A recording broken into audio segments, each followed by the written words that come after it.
There has always been a quiet ache inside me, a kind of homesickness for a place I could not name. It wasn't sorrow, not exactly. It was more like a faint pulse behind every joy, a soft reminder that even the most beautiful things here are only shadows of something larger. For years, I mistook that ache for restlessness, for the search of meaning, for ambition. But one evening, while the sky was dissolving into gold, I realized that longing was not emptiness. It was memory. Something within me remembered. I began to see that this hunger for the infinite was not mine alone. It is the heartbeat of creation itself, echoing through every human soul. We are all fragments of that divine nostalgia, sparks remembering the fire. The Urantia revelation would later give words to what I had always felt, that the Father is not somewhere beyond the stars, but within, calling all creation back to himself through the rhythm of consciousness and love. I have known that rhythm in silence. Sometimes, when I closed my eyes, I could sense the vastness breathing behind my thoughts, the infinite folding into the finite, waiting for recognition. I used to call it intuition. Now I know it is the presence of the adjuster, that divine fragment whispering of origins too ancient for speech. St. Augustine once said, "Our hearts are restless until they rest in thee." He was right. The restlessness is not a flaw, it is guidance. It is the homing signal of the soul. Even Rumi, centuries later, would sing of the same truth. The longing you feel is the return message of the beloved. That realization changed everything for me. I stopped trying to silence the longing. I began to listen to it. It was not demanding more. It was revealing what already was. The stars above me no longer looked far away.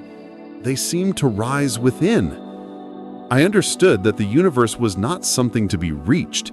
It was something to be remembered. From that day, I ceased asking where God might be. I began to ask how deeply I was willing to look. And I saw. The kingdom had never left. It was unfolding, quietly, beneath the noise of thought, waiting for me and for every soul to awaken to its light. Perhaps that is why Jesus' words have never stopped echoing. The kingdom of God is within you. Not as metaphor, as literal reality. That is where my journey began, not with belief, but with longing, not with doctrine, but with wonder. And the more I listened, the more I realized that this longing, this holy ache, was the most faithful compass of all. When Jesus spoke of the kingdom of God, he did not describe walls, armies, or external structures. He pointed to the most intimate of places, the human heart, the center of consciousness, the temple no one else could build or destroy. This teaching was revolutionary because it dismantled centuries of expectation.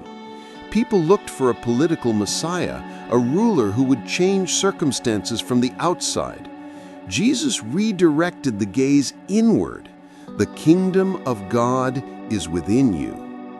The Urantia papers deepen this truth by unveiling the mystery of the thought adjuster, the divine fragment indwelling every soul, guiding, shaping, whispering. Far from being an abstract metaphor, this presence is described as the very spark of God planted in the soil of human consciousness.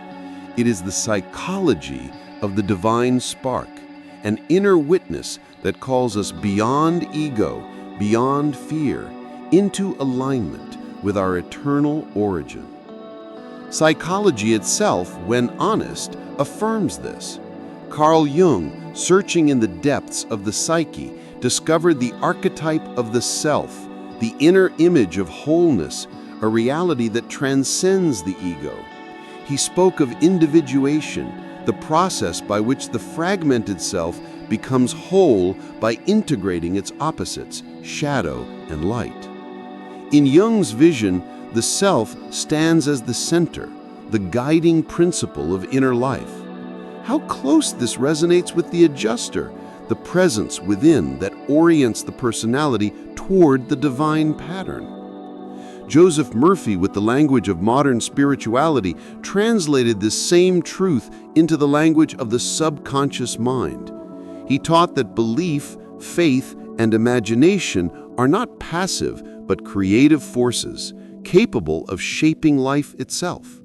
What we impress upon the subconscious, he wrote, becomes our lived reality. Is this not, in another register, the same proclamation of Jesus, that faith the size of a mustard seed can move mountains? And centuries before, Teresa of Avila opened the door to the interior castle, a vision of the soul as a vast dwelling with many rooms, at whose center shines the presence of God. She spoke not as a philosopher, but as one who had walked into those chambers, who had experienced the quiet fire of union. For her, the kingdom was not a doctrine, but a lived architecture, a path of intimacy with the divine guest already within. The psychology of the divine spark is therefore not speculation, but recognition. It is the unveiling of what has always been there. Jesus did not impose a foreign truth. He revealed the secret already planted in the human spirit. His words were not new seeds, but sunlight awakening what was dormant. To recognize this spark is to shift everything. Life no longer appears as random chaos, but as a school of alignment. Failures become invitations to return to the center. Success loses its tyranny, for meaning no longer depends on external applause, but on the inner fidelity to the whisper. Suffering becomes transfigured because the spark cannot be extinguished. Even in the darkest nights, the adjuster remains, silent but steadfast, a fragment of infinity guiding a fragile life toward wholeness. This is the kingdom within, not a metaphor, not an escape, but the truest psychology of the soul, the presence of God, alive in the fabric of our being. To say the kingdom is within is not only a mystical claim, it is also a profound psychological truth. For when a person begins to live from the awareness of the divine spark, life itself undergoes a reorientation. Instead of being tossed about by fears, compulsions, or external pressures, the soul learns to anchor itself in presence. The adjuster, quiet and faithful, becomes the compass by which meaning is charted. This does not remove the struggles of existence. On the contrary, the kingdom within confronts us with the necessity of transformation. The ego resists surrender.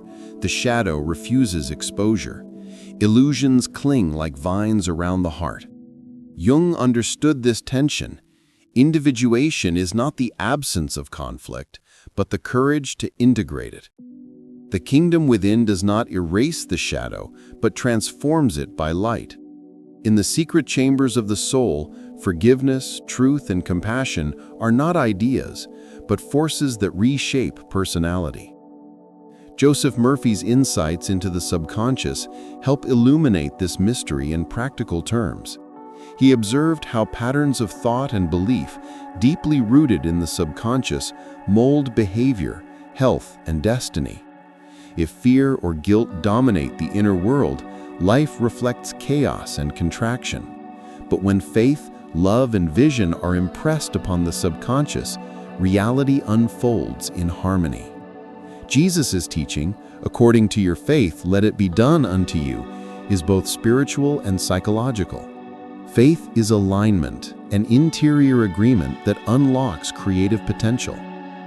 Teresa of Avila's vision of the interior castle offers another dimension, the kingdom as a progressive journey through inner chambers. At first, we linger in the outer rooms, distracted, unsettled, half awake. But step by step, through prayer, silence, and surrender, we move inward, until reaching the luminous center where the beloved dwells. Her testimony echoes the Urantia papers.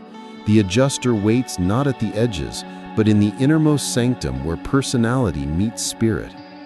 The kingdom within is not static, it is a pilgrimage through the landscapes of the heart. Jesus embodied this truth. His own life revealed what it means to live in continual union with the Father's will.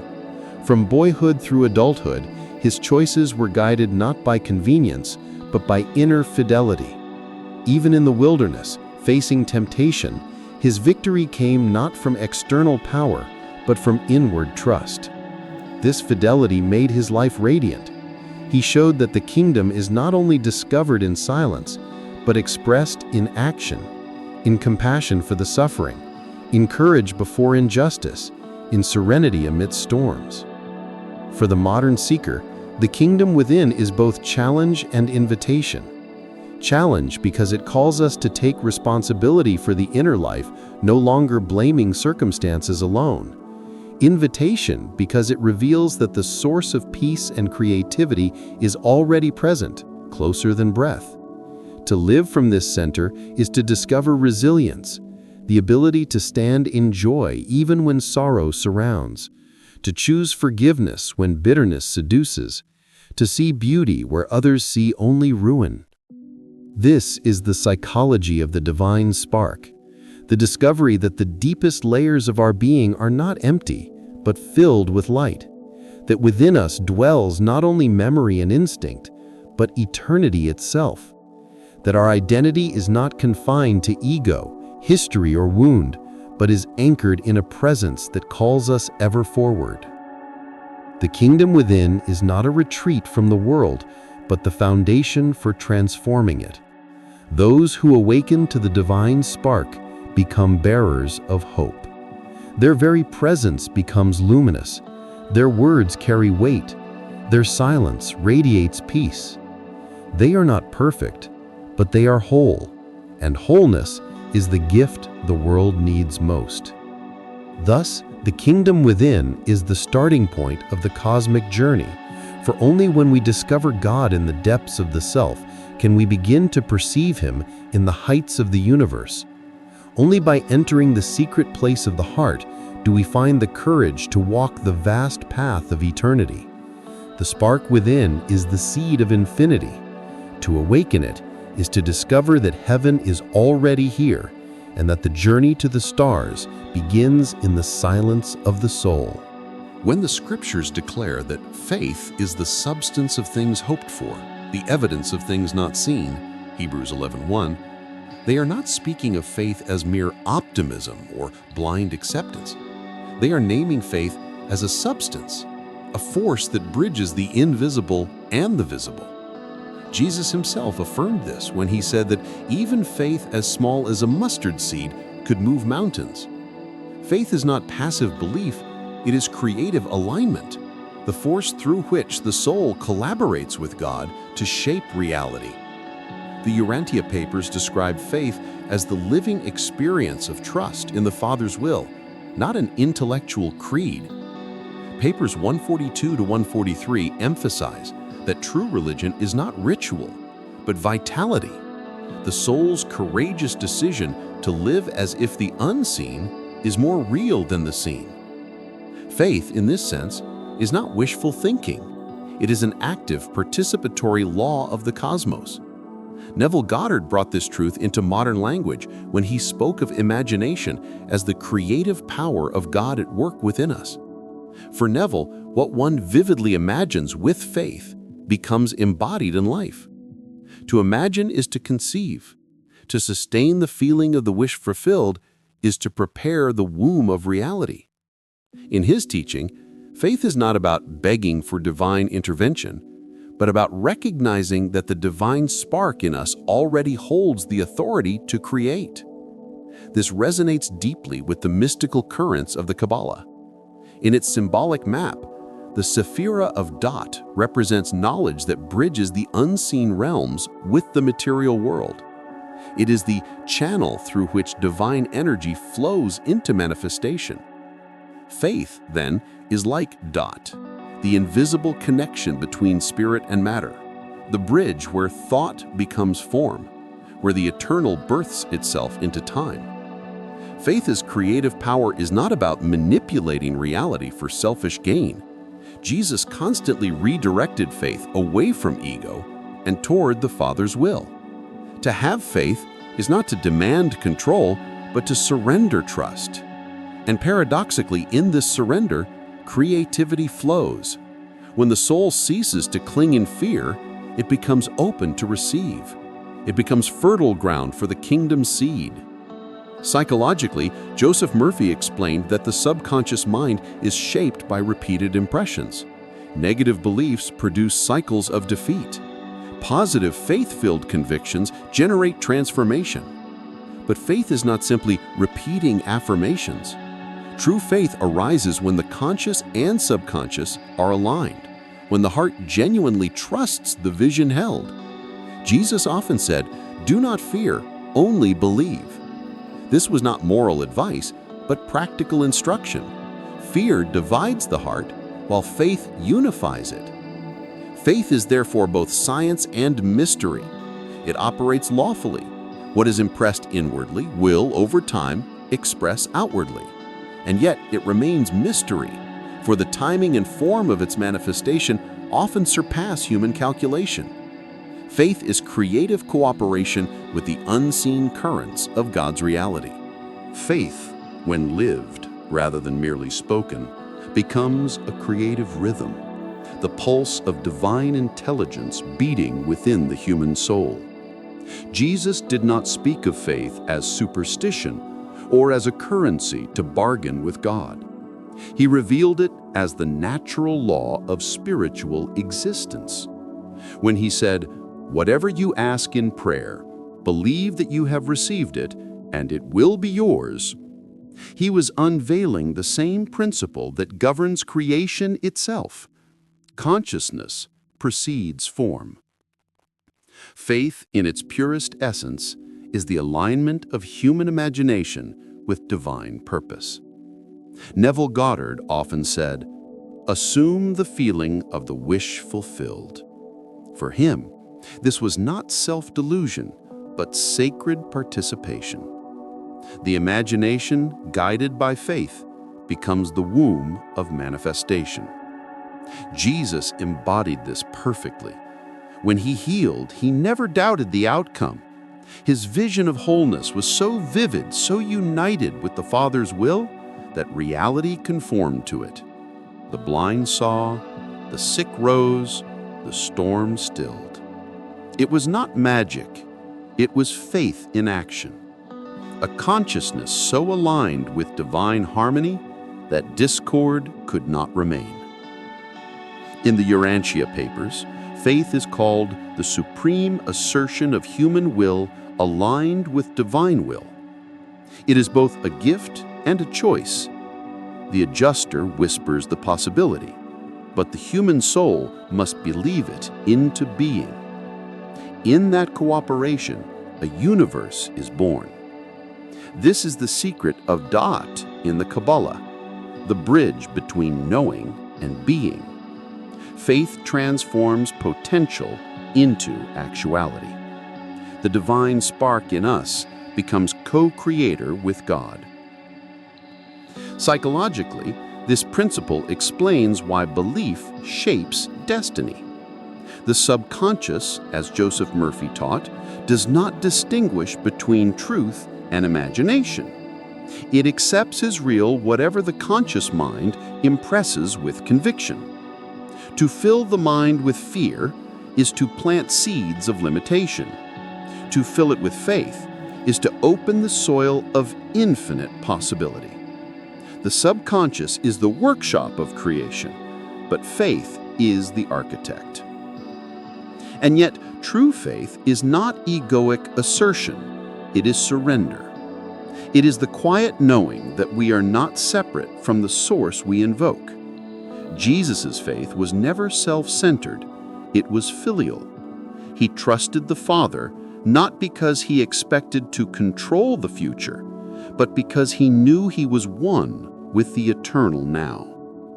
Faith, then, is not forcing outcomes, but aligning with the flow of divine order. It is confidence in the benevolence of reality itself. When a person begins to live this way, life changes texture. Events no longer seem random, they form patterns of meaning. Desires lose their anxiety, for faith rests in assurance. The creative life becomes effortless, not because challenges vanish, but because the soul no longer resists them. Faith transforms obstacles into instruments, delay into refinement, loss into space for new creation. The mystics understood this long before modern psychology named it. Teresa de Avila wrote that prayer was not asking, but resting in the presence of the one who loves us. That resting is faith, not idle passivity, but radiant trust. Rumi echoed, "Live as if everything is rigged in your favor." Neville called it living in the end. The Urantia papers call it living faith. All point to the same truth. When the inner vision and the divine will are one, creation follows effortlessly. To live by faith is to live as a participant in divine imagination.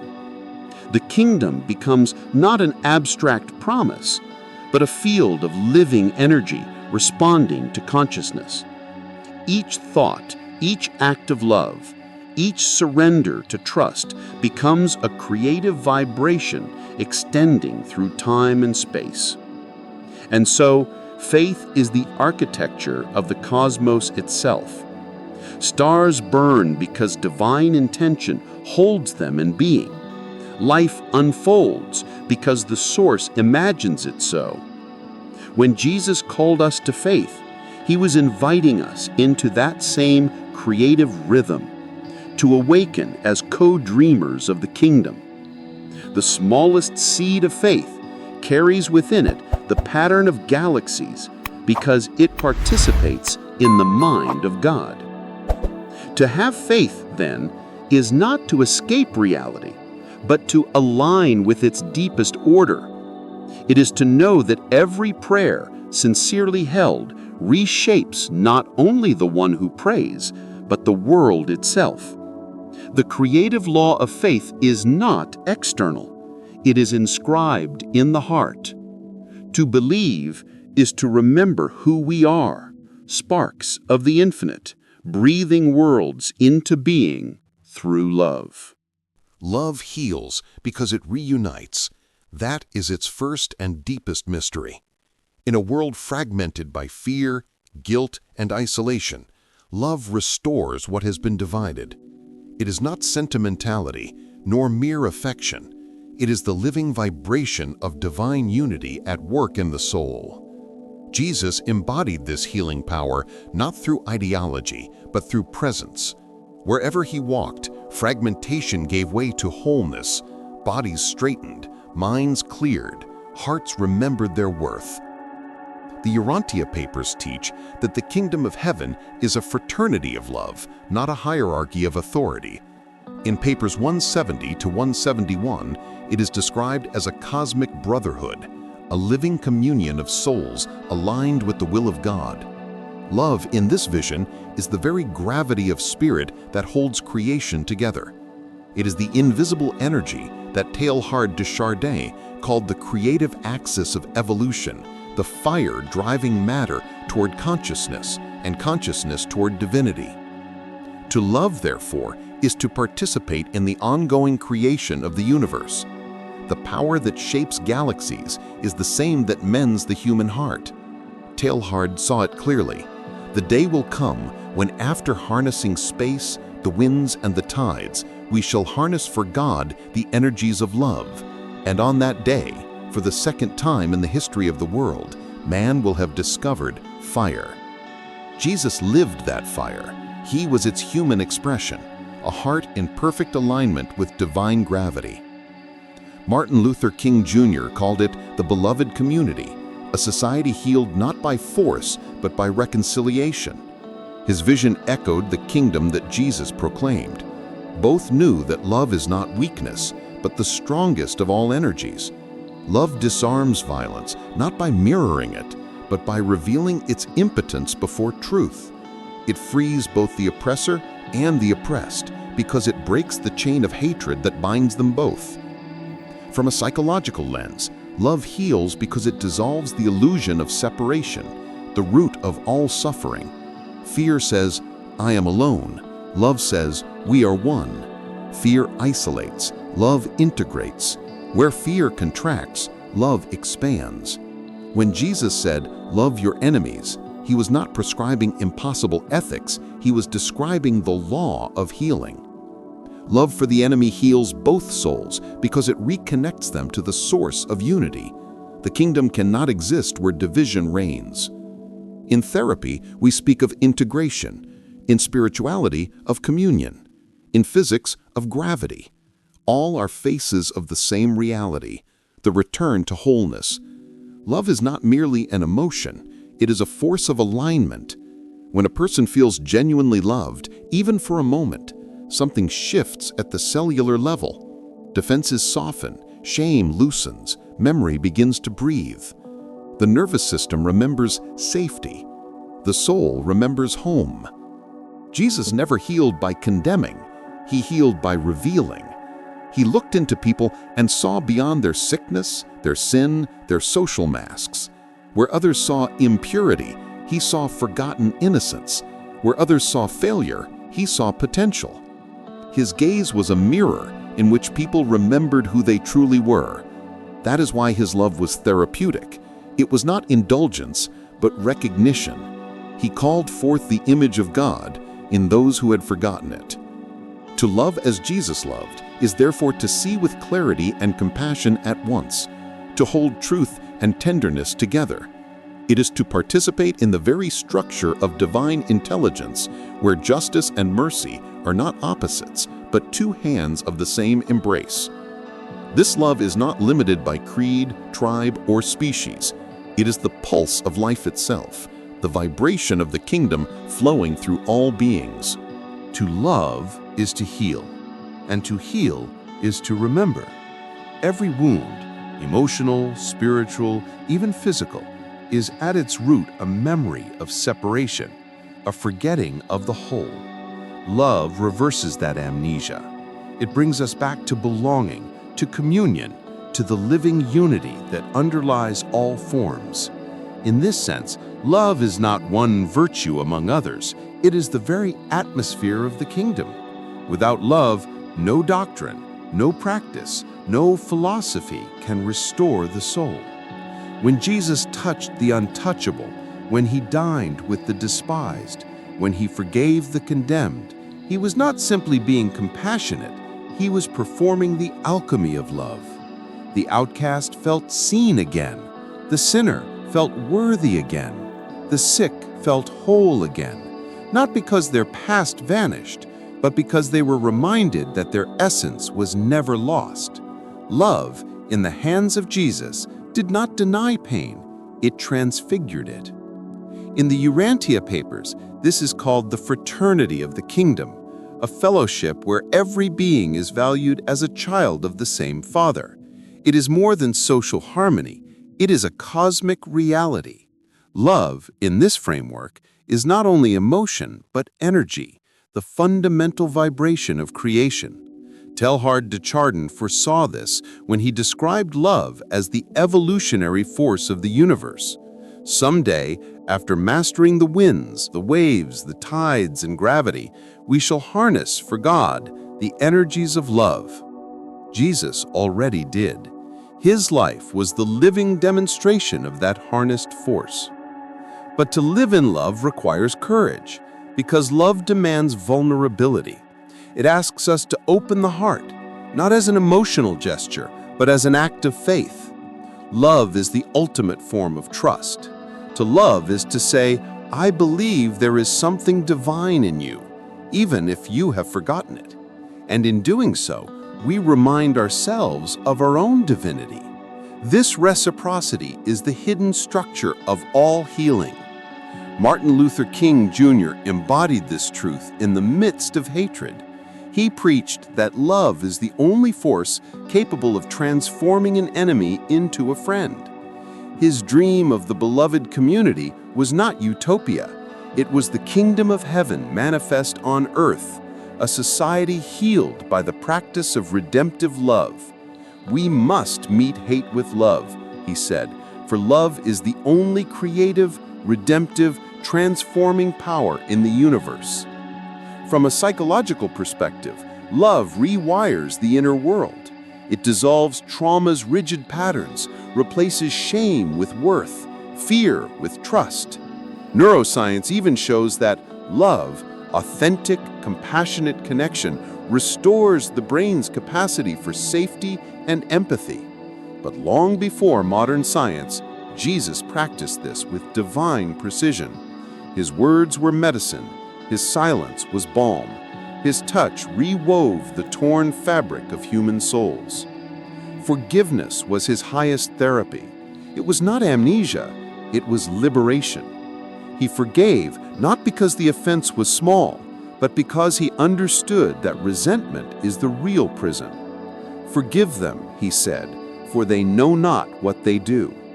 To forgive is to release another from the role of enemy, and, in doing so, to free oneself from the role of victim.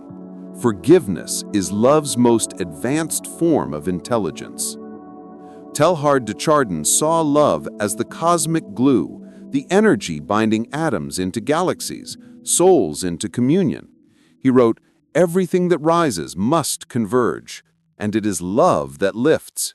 In Jesus, we see the apex of that convergence, divine compassion fusing heaven and earth. Love is the law of gravity in a spiritual universe. Everything real is drawn by it, everything false dissolves before it. To practice love, then, is not merely moral, it is ontological. It is to live in alignment with the fundamental rhythm of existence. When we love, we harmonize with the same frequency that sustains stars and angels alike. We step into the current of divine creation. Love heals because it restores us to our natural state, communion. And that is why love for Jesus was never optional. It was the only path home.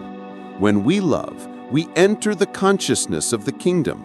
We become co-healers of the cosmos. The soul that loves becomes a temple. The world around it becomes a sanctuary. And the universe itself recognizes its reflection in that single act of grace. When words fail, symbols begin to speak. Jesus, the supreme communicator of divine truths, knew that reason alone could not open the gates of the kingdom. The intellect may analyze the mystery, but only the heart can recognize it. And so he spoke in parables, living metaphors, seeds of revelation hidden in the soil of ordinary life. The Urantia papers called this method a divine pedagogy of consciousness. His parables were not moral tales to be decoded intellectually. They were initiatory maps, each one a mirror of the inner journey. To those who only heard with their ears, they were simple stories about farmers and fishermen. But to those who listened with their souls, they were doorways into eternity. The kingdom of heaven, he said, is like a mustard seed. In that single image, he revealed the alchemy of faith, a tiny impulse of trust that once planted expands into shelter for others. It is the whole story of spiritual evolution condensed into one seed, the small becoming vast, the invisible becoming real, the potential becoming presence. This is the secret of all creation. Joseph Campbell called such symbols the language of the soul. They do not instruct, they awaken. Myths, dreams, and parables share the same grammar, the syntax of transformation. When Jesus spoke of treasures hidden in fields or of leaven working in the dough, he was describing the inner mechanics of spiritual awakening. The divine grows in secret, unnoticed by the intellect, but unstoppable in its quiet persistence. Eliade, the historian of religions, would call such images hierophanies, manifestations of the sacred in everyday reality. To find God in a pearl, in a seed, in the act of baking bread, is to realize that the entire cosmos is a living parable. Every sunrise is resurrection. Every act of trust is incarnation. Every reconciliation is redemption reborn. The parables of Jesus remind the soul of what it has always known but had forgotten, that the divine is everywhere, coded in matter, waiting to be seen. The Urantia Papers, 151 to 152, emphasize that Jesus deliberately avoided theological abstractions. His goal was not to explain God, but to evoke God within. Each parable was a spark thrown into the subconscious where the divine adjuster could fan it into flame. This is the psychology of revelation. The story enters through the imagination, bypasses the defenses of reason, and begins its work in silence. From a Jungian view, the parables act as archetypal symbols, universal images that bridge the conscious and the unconscious. The seed, the light, the hidden treasure, the lost coin, all are aspects of the self's journey toward wholeness. The seed buried in the ground mirrors the descent of spirit into matter, and its eventual growth mirrors the resurrection of consciousness. The lost coin symbolizes the forgotten divinity within, waiting to be rediscovered by the persistent seeker. Alchemy, too, recognized this pattern. The gold is not created, but revealed. The raw lead of the psyche, fear, pride, ignorance, is transmuted through the fire of awareness into the radiant metal of the soul. Likewise, the parables of Jesus turn the mundane into a crucible of awakening. To hear them deeply is to participate in their transformation. And so, when he said, "He who has ears, let him hear," he was not appealing to sensory organs, but to inner perception. The true hearing is contemplative. The heart must become the ear, the silence, the language. Only then does the symbol reveal its fragrance, like a flower opening to the unseen light. Every parable, then, is both mirror and map. It reflects the state of the listener and offers the path beyond it. The symbol is never exhausted. It grows with the soul. As one evolves, the same story speaks differently, deeper, clearer, closer. That is why Jesus' words are eternal. They adapt to the maturity of each consciousness, revealing new dimensions of truth as the hearer awakens. The parables of Jesus are maps of consciousness, each one tracing a secret geometry of the soul's evolution. To the uninitiated, they are stories about soil and seed, about lamps and merchants. But to those who listen from the depth of silence, they are mirrors of transformation, the steps by which the finite learns to speak the language of eternity. The Urantia Papers remind us that these teachings were not meant to impress theologians, but to ignite experience. The parable does not impose truth, it invites realization. It whispers, "Look again." For the kingdom cannot be taught, it must be remembered. Every parable is thus a key to memory, unlocking the divine spark buried beneath the dust of habit. Take, for instance, the parable of the hidden treasure. A man finds something precious buried in a field, and in joy he sells all he has to buy it.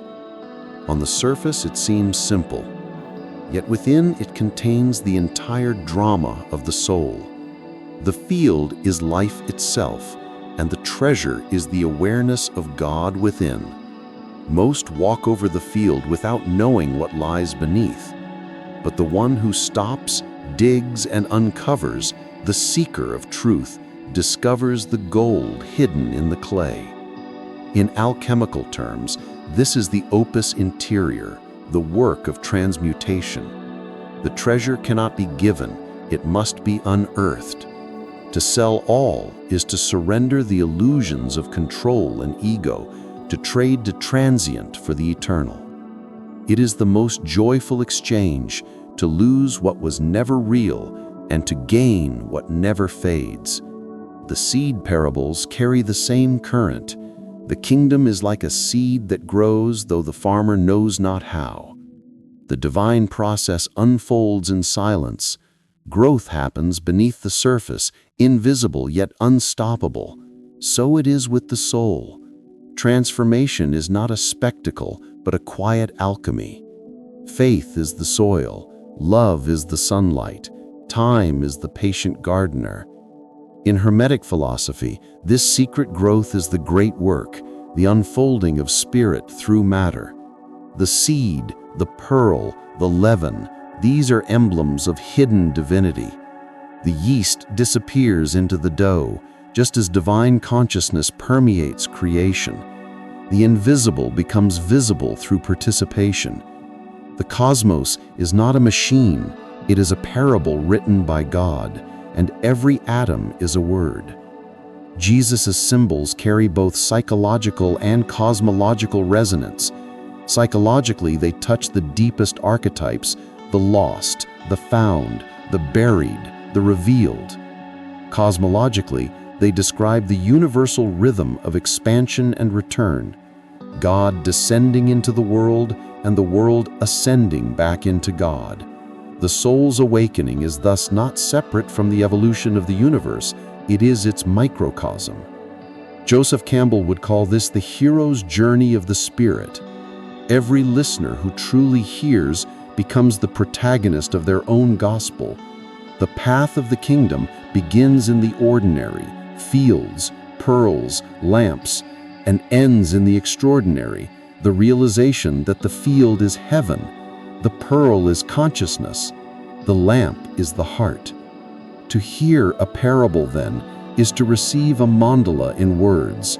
It rearranges inner reality. When Jesus speaks, he does not explain the world, he recreates it within us. His language dissolves the boundary between symbol and truth, because in his consciousness there is no boundary. In him, the symbol is the reality, and the listener becomes the revelation. This is why the parables endure while philosophies fade. They are not rigid structures, but living organisms, breathing, expanding, adapting to each soul's maturity. They grow with the listener. The same seed planted in different soils yields different fruit. The same story awakens distinct meanings depending on the readiness of the heart. And yet, all converge toward one insight. The kingdom is already here. The treasure is already yours. The light was never gone, only veiled. Jesus does not offer escape from the world, but vision within it. To truly understand a parable is to become one. The forgiven sinner becomes the prodigal story incarnate.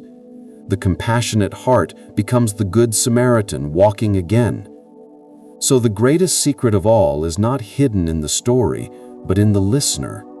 The kingdom's symbols are mirrors. They reveal what you bring to them. When the heart is open, even a single word can resurrect a soul. When it is closed, even the greatest revelation sounds like silence. So he spoke not to teach, but to awaken remembrance, to turn the listener into light, the parable into life, the story into soul. There are symbols that the soul does not simply contemplate, it enters. The cross is one of them. It stands at the intersection between the visible and the invisible, between the personal and the cosmic, between time and eternity. For centuries, it has been misread as an emblem of defeat, a monument to pain and punishment. Yet beneath that surface of sorrow lies the most luminous alchemy ever revealed, the transformation of matter into spirit, ego into love, suffering into creative fire. In Urantia, the cross is not a debt to be paid, but a revelation to be lived. the victory of divine loyalty within human limitation. It is the moment when the finite will of a man becomes one with the infinite will of the Father. The Gethsemane agony, that silent wrestling of freedom and surrender, was not submission to cruelty, but alignment with truth. There, Jesus did not renounce his humanity, he transfigured it. The night of fear became the dawn of fidelity. The cross is the laboratory of transformation. Jung would call it the crucible of individuation, the tension of opposites brought to their union. The old self, rigid in its certainties, is dissolved. The shadow is not denied, but integrated. Pain ceases to be punishment and becomes process, the heat that breaks the shell so that the essence can be released. Every human being who dares to live truthfully, to love without conditions, and to surrender illusions of control walks the same inner Via Dolorosa. In that sense, the cross is not history. It is psychology illuminated by grace. It is the eternal pattern of death and resurrection that animates every authentic transformation. The mystics of the Rosy Cross intuited this when they taught that the cross was not a weapon of Rome, but the tree of light, its vertical axis uniting heaven and earth, and its horizontal beam joining one human heart to another. The four arms symbolize the reconciliation of opposites, spirit and matter, divine and human, self and other, death and life. To stand at the center of the cross, where the two axes meet, is to stand in the still point of the soul. This is where suffering turns into awareness. It is where tears become transparency, and the finite opens into the infinite. In the language of alchemy, this moment is the Negrido, the dark night of dissolution. Everything that the ego clings to must burn: reputation, control, identity, even the false image of God that fear has built. In this darkness, the soul is stripped of illusion and forced to face its own essence. It is not an easy path, yet, as the mystics affirm, the wound is where the light enters. Rumi sang this truth in the language of the heart. Don't run from your wounds, they're the place where the light pours in. The cross is not a command to suffer, it is an invitation to be reborn. It shows that when love is greater than fear, even death loses its sting. Jesus transformed the world not by resisting the darkness, but by absorbing it without becoming it. That is the secret of divine alchemy. To hold pain without hatred, to forgive while bleeding, to bless those who wound. This is to turn lead into gold. It is to elevate human limitation into divine participation. The crucifixion, therefore, is the revelation of a psychological and spiritual law. Transformation requires surrender, not passive resignation, but active trust. When resistance collapses, energy once bound in fear becomes available for creation. The psyche, freed from its own contractions, expands to mirror the cosmos itself. Every soul has its own Calvary, the hour when it must let go of what cannot cross into eternity. Yet the cross is also the door, for behind its apparent finality lies the dawn of resurrection, the breath of the Spirit that turns death into Genesis. The cross, in its deepest sense, is not the end of the story, but the blueprint of awakening. It is not God punishing humanity, it is God passing through humanity to show what cannot die. After the dark night, silence begins to breathe again. It is subtle, a tremor, a whisper, a light so delicate that only the soul reborn in stillness can perceive it. The cross has done its work.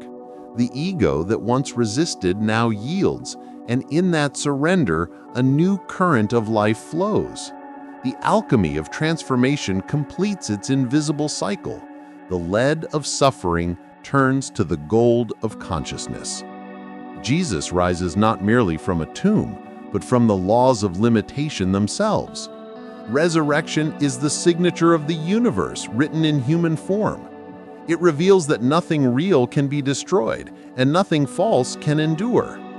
The inner resurrection mirrors the cosmic one. When love survives its crucifixion, eternity begins to speak through us. This is why mystics through the ages, from Teresa of Avila to Jung to Rumi, have described transformation as a dying before death.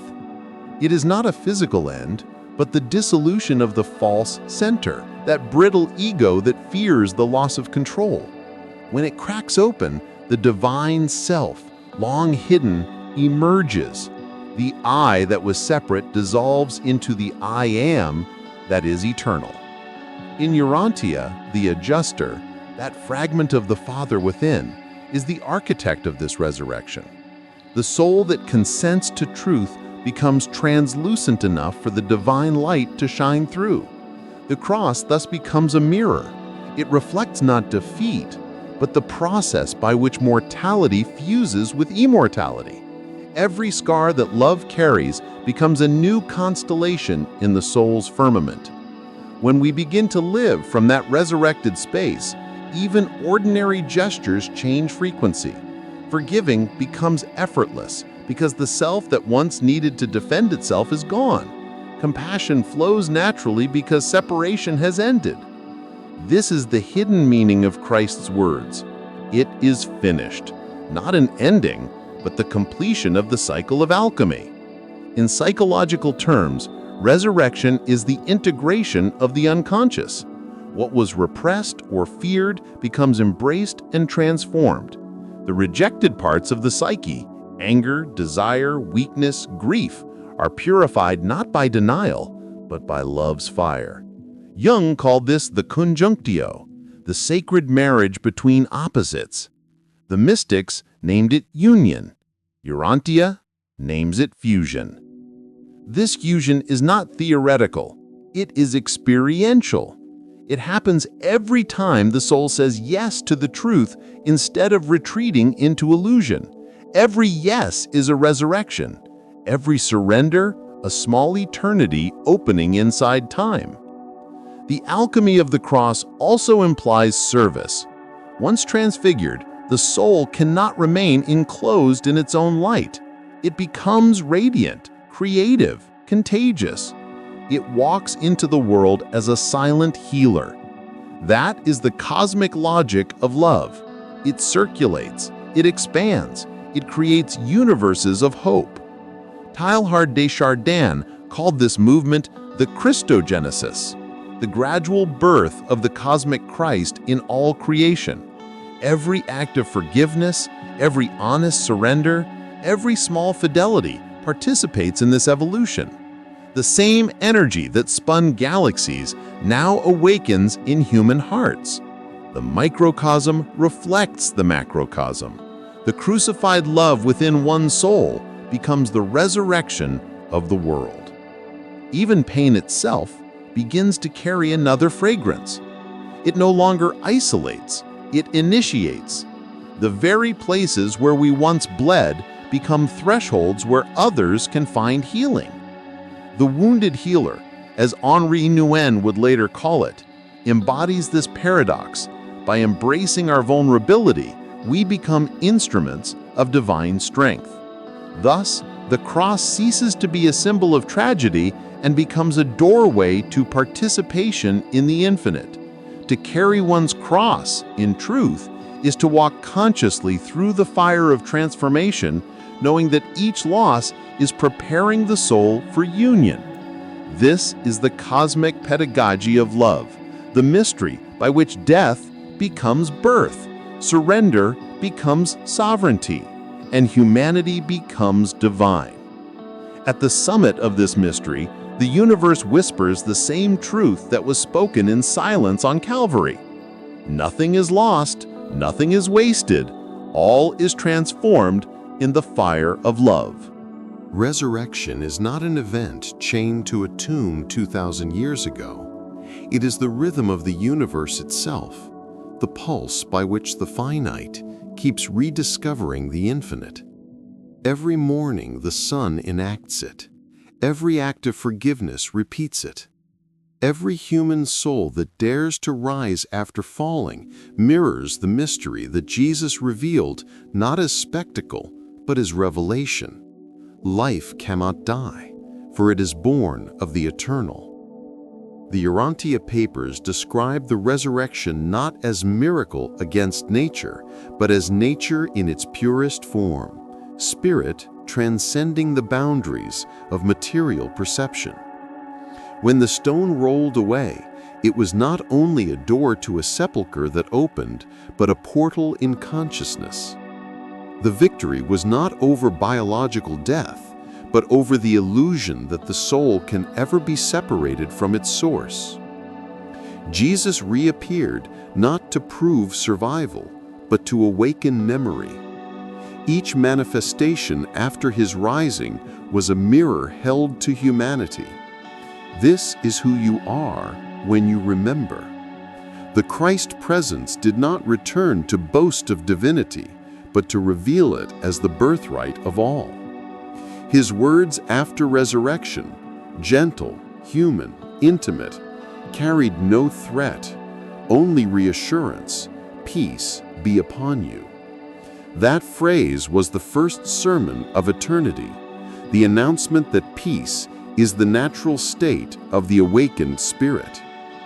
In the Vedantic language, this awakening is the realization of the Atman, the eternal self, one with Brahman, the cosmic consciousness. The Christ within is this same realization expressed in the key of love. It is not a different truth, but a different melody of the same divine music. The recognition that what we call God has always been our truest identity. Neville Goddard called resurrection the awakening of the Christ consciousness, the moment when the imagination, no longer bound by fear or doubt, recognizes itself as the creative extension of the divine mind. To resurrect is to awaken to authorship, to remember that the soul is co-creator with God, shaping reality through the images it dares to hold in faith. Thus, resurrection is also manifestation. It is the movement from inner knowing to outer creation. What Jesus enacted in the realm of the visible, each human being is called to realize within. His resurrection is our template not for escaping the world, but for transfiguring it from within. Teilhard de Chardin saw this process as the Christification of the cosmos, the slow luminous convergence of all consciousness toward the omega point, where creation and creator recognize themselves as one. Resurrection, then, is not an isolated miracle, but the beginning of that great ascent. The spark that rose in one man is meant to ignite the universe. In psychological language, it is the full realization of the self, the union between the conscious and the divine unconscious, between human limitation and cosmic purpose. It is the moment when the adjuster, the divine indwelling fragment described in Urantia, fuses completely with the evolving soul. The human ceases to believe in God and begins to live as the expression of God. Resurrection, therefore, is not the privilege of saints. It is the natural evolution of consciousness. It begins whenever a person chooses love over fear, forgiveness over resentment, or truth over illusion.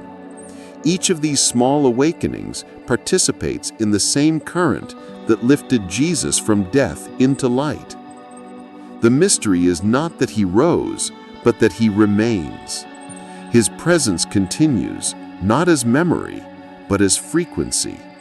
It vibrates in every act of courage, every birth of hope, every quiet moment when the heart knows that death has never had the final word. To resurrect the inner Christ is to become aware of that vibration, to align with it until one's own life begins to carry the same fragrance of eternity. To live the resurrection is to let eternity breathe through the ordinary. It is to awaken each morning with the quiet knowing that the same presence that moved the stone still moves within you, not as a distant miracle, but as the rhythm of your heartbeat. The resurrection of Jesus was not the end of a story, but the beginning of an interior dispensation, a new way of being human. The Spirit of truth, promised and poured out, became the invisible companion of every soul willing to listen. What was once external now became internal. What was once historical became experiential. From that day, the Christ event ceased to be limited to Palestine. It began to unfold in every consciousness that dares to believe that love is stronger than death. To manifest the inner Christ is to translate transcendence into tenderness. It is not achieved through ascetic withdrawal, but through creative participation in the world. Just as Neville Goddard taught that imagination is the divine faculty through which creation continues, the resurrected life is imagination baptized in faith. Every thought becomes a seed of light, every word a movement of energy shaping reality in harmony with divine intention. Jesus taught not doctrines of escape, but principles of alignment. As you believe, so shall it be. The resurrection consciousness takes those words out of abstraction and makes them the mechanics of transformation. Faith becomes physics. Love becomes the gravitational field of creation. In the rhythm of this awareness, every act becomes a small resurrection. When we choose peace instead of resentment, when we speak truth instead of manipulation, when we see beauty in what once seemed ordinary, each choice opens another tomb. The Urantia papers describe a vast ladder of ascension, from the material worlds to the mansion worlds, through the Urantia spheres, and ultimately toward the paradise of the Father.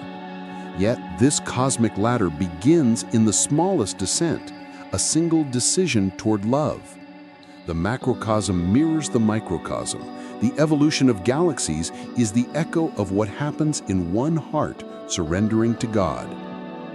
Teilhard de Chardin envisioned this as the universe awakening in the human, the Christ Omega calling all matter toward consciousness, all consciousness toward union. When Jesus appeared to his friends after death, he did not appear as ghost or deity to be worshipped, but as the prototype of the future human being, luminous, compassionate, whole. The resurrection body, what Urantia calls the Urantia form, is not fantasy, it is destiny.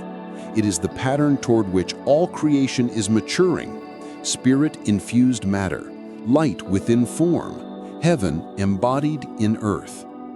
To manifest the inner Christ, therefore, is not to reject humanity, but to fulfill it. It is to become transparent to the divine, to let God see through our eyes, act through our hands, and love through our hearts. This is the meaning of being born again, not moral reformation, but ontological awakening, the realization that we are conduits of divine life in process. The saints, mystics, and sages who caught even a glimpse of this truth glowed with quiet authority. Teresa de Avila spoke of it as the soul's marriage with the beloved. Rumi sang of it as being drunk on the wine of his presence. Jung described it as individuation, the reconciliation of the opposites within the self. All pointed toward the same reality Jesus embodied fully. When the human becomes one with its source, love becomes effortless and death loses meaning. In this state, service flows naturally. The resurrected life seeks no recognition, no throne, no escape. It simply radiates. It blesses without agenda, forgives without fatigue, and teaches by presence. Every person who awakens even a little participates in the resurrection current, strengthening the collective field of healing across time and space. To rise, then, is not a singular act, but a lifelong unfolding. It is the daily art of surrender and trust, the willingness to die to illusion and be reborn into truth again and again. It is to carry within oneself the quiet flame of immortality, not as pride, but as service. When Jesus said, "I am always with you," he was not promising perpetual intervention, but perpetual indwelling. The Christ within is that always. It is the eternal companion whispering through the pulse of consciousness, "Rise again and again and again." For resurrection is not something that happened, it is something that happens. Now, in you, whenever you remember who you are. The kingdom was never meant to be a faraway paradise or an afterlife reward. It was and remains the most intimate of invitations, to live every day as if eternity had already begun. Jesus did not promise escape, he revealed presence. His entire message was an unveiling of this truth, that reality itself is a canvas, and every thought, every gesture, every act of love or indifference leaves an imprint on the great mural of creation. The Urantia papers describe Jesus as the living embodiment of faith in action, the translation of divine intention into daily movement. He did not separate the sacred from the simple. To walk, to share bread, to speak kindly, to forgive, all were sacraments of the kingdom. His spirituality was not built in temples, but in the streets, between conversations, in the texture of ordinary time. The Gospel of Thomas echoes this. The kingdom of God is inside of you, and it is outside of you. It is within, as potential, and without, as manifestation. Each moment is a portal, each thought a brushstroke of divinity. Neville Goddard said, "Assume the feeling of the wish fulfilled." This is not merely psychological optimism, it is spiritual alignment. To imagine with love is to participate in the creative impulse of God. Jesus lived this alignment perfectly. His prayers were not demands, but awareness. He spoke as one who knew the Father's will because he lived as one with it. When he said, "Thy will be done on earth as it is in heaven," he was describing the inner process by which heaven descends into form, consciousness aligning with love, intention fused with trust. The true prayer, then, is not words but vibration, the resonance of the heart with divine will. To live in this state is to practice a daily liturgy of creation. To wake with gratitude is to begin the day with the sound of the kingdom. To forgive someone silently is to shift the frequency of an entire field. To hold a loving image for another soul is to open a door in the invisible. This is co-creation, not as mystical metaphor, but as the architecture of reality itself. The adjuster, the indwelling fragment of God, works through these daily fidelities. We become miniature creators, not by command, but by cooperation, by aligning thought, emotion, and action with the creative intelligence of the universe. Rumi once wrote, "There are hundreds of ways to kneel and kiss the ground. Each one of them is the kingdom made visible. Every small fidelity, every gentle discipline of presence, every patient return to the heart, all are creative acts that ripple into the cosmos." The kingdom, then, is continuity. It is not achieved once, but lived continuously, renewed with every conscious breath. In the eyes of Jesus, every human being is a co-artist of the divine. The question is not if we create, but what we create. The mind is a womb. The word is a seed. The heart, the soil, where eternity grows. Even now, creation unfolds not through distant miracles, but through the daily fidelity of those who remember. The cosmos expands through your kindness. The galaxies turn through your patience. Every act of love adds symmetry to the eternal design. This is the cosmic faith of Jesus, a universe not run by chance, but shaped by consciousness aligned with love. To live as a co-creator is to awaken each morning, knowing that the universe is not finished and that you are part of its ongoing sentence. Creation did not end with Genesis. It continues in every conscious act of kindness, every quiet thought of peace. Jesus revealed this truth not by words alone, but by presence. He lived as though heaven were already here, because within him it was. The Urantia papers describe his faith as a living current, creative, dynamic, alive with motion. This faith was not confined to prayer or ritual. It was expressed in laughter with children, in the way he touched the sick without hesitation, in his refusal to let despair have the last word. Every encounter was a reminder, you are creating with me. The same current now flows through all who remember. Each moment becomes a threshold, an opportunity to bring light into form, to cook a meal with gratitude, to speak truth without cruelty, to rest without guilt. These are not small acts, but celestial gestures. The infinite finds its coordinates in the finite. Neville Goddard would call this the discipline of imagination, to hold the vision of good so vividly that reality must bow to it. Jesus lived this discipline in perfection. His imagination was not fantasy, it was alignment with divine law. What he saw inwardly, the healed, the forgiven, the awakened, became the world around him. Rumi echoes this same secret. Stop acting so small. You are the universe in ecstatic motion. To create daily within the kingdom is to accept that this ecstatic motion is your essence. You are not here to escape the world, but to illuminate it. The invitation then is practical. Be faithful in the smallest things. Water the divine garden each day with attention and kindness. Let your imagination become prayer, your actions become blessing, your silence become presence. Do not wait for perfect conditions. The kingdom begins wherever you are willing to love. In the unseen architecture of creation, every choice harmonized with love contributes to the cosmic design. The adjuster within, that fragment of the Father, takes even your smallest yes and weaves it into the eternal pattern. No act of goodness is ever lost.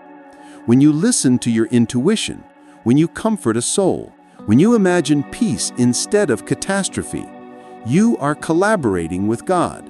The kingdom advances through such gestures. So let this closing be not a farewell, but a vow, a brief covenant between your soul and the infinite. Today I will live as a creator of light. I will imagine beauty where others see chaos. I will speak peace where fear would speak louder. I will remember that God breathes through me and that love is the substance of all that endures. That is the vow of daily creation, the seed of the kingdom continuing to blossom in time. And so the journey circles back to its beginning. The kingdom was never waiting elsewhere. It has always been the rhythm of your own heartbeat, the silent music playing behind every breath. Live in that music. Create within its harmony. Let your days become constellations of fidelity. For the kingdom is not tomorrow. It is now, and it lives through you. And now, as I close these pages, I realize the kingdom was never something I found. It was something I remembered. It was the quiet rhythm behind every ordinary moment, the sacred pulse I had been hearing all along. I no longer wait for miracles as interruptions to life. I see them unfolding in every act of faith, in every breath I take with awareness. The small fidelities, the kindness I choose, the peace I protect, the beauty I notice, they are the daily brushstrokes of eternity. Each day I co-create. Each day I rise again. Each day, I say yes to the divine pulse that lives within and beyond me. So if these words touched something in you, if they awakened even a small light in your heart, let that light move. Share it, speak it, let others feel what you have felt here. And if this message resonated with your soul, leave a comment, share it with someone you love, and help this channel grow, so that together we can keep spreading the light of the kingdom that is already alive within us all. For the kingdom is not tomorrow. It is here. It is now. And it lives through you.